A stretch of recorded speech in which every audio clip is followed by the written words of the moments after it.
Alright, this is Gunner from 5-Star Armor, and we just finished up our 6-pound Maul.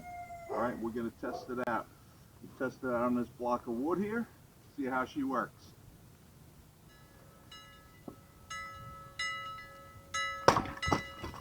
Beautiful, like butter. Wow, that's it. Alright.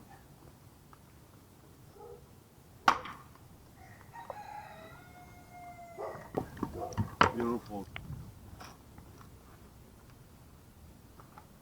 Let's grab another piece of lumber. This is like a 12-inch piece here. See what we can do with that. Oh, it's like butter. Butter.